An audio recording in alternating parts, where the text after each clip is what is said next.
Hi there, this is Antonio Vantaggiato from Universidad del Sagrado Corazon, and I'll be talking about caring for the open web as the higher ed territory par excellence.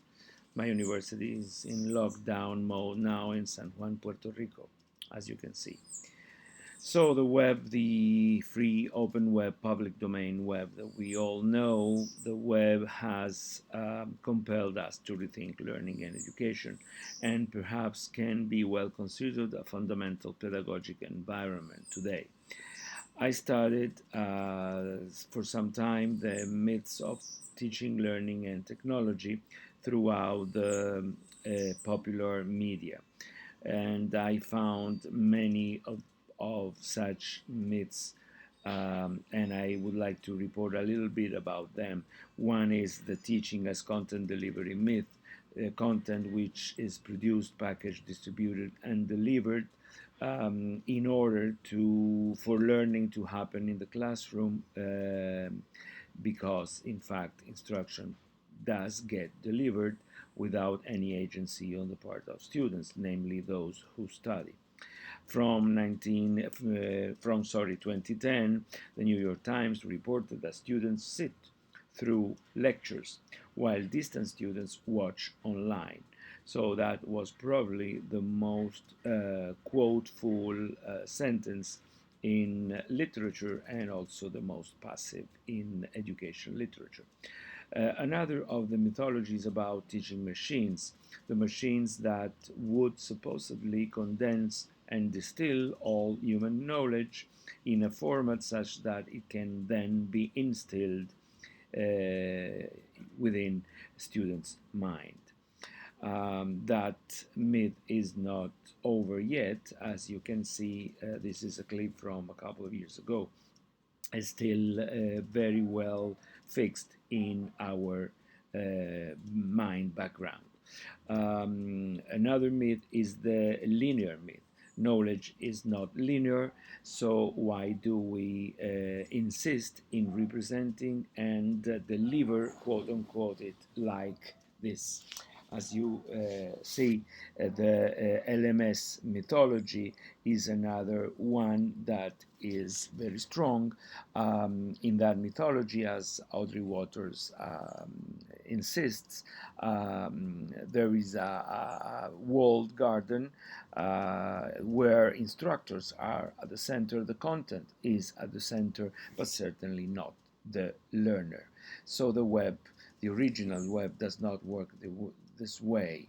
The original or the idealized web. I think it is the latter. The idealized web doesn't work that way. The real web is perhaps broken, as Gilliard and many others think.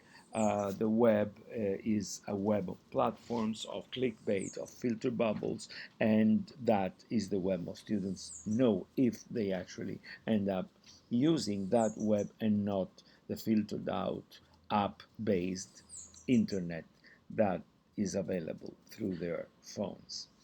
Gerd Loving also says something quite powerful about platform nihilism and the platforms that transform even the idea of self into a sharing and monetization ready platform. So I do propose sort of convergence between areas so that we can reflect on media studies and EdTech together. And perhaps with the help of the newer critical pedagogy and some novel web architecture, we can find a way to reclaim the best part of the web as a pedagogic territory, as an educational territory. And example of that are, for instance, the IPFS, the Interplanetary File System. Sounds science fiction, but it's not, to build the distributed web and thus to make the web more open. Same goal has the bigger browser, a browser that allow one to build a peer-to-peer web directly from it. So my goal is really to proceed and study more further and deeper this subject to reclaim the pedagogic power of the web without entering into to giving too much importance to content and to non educational experiences.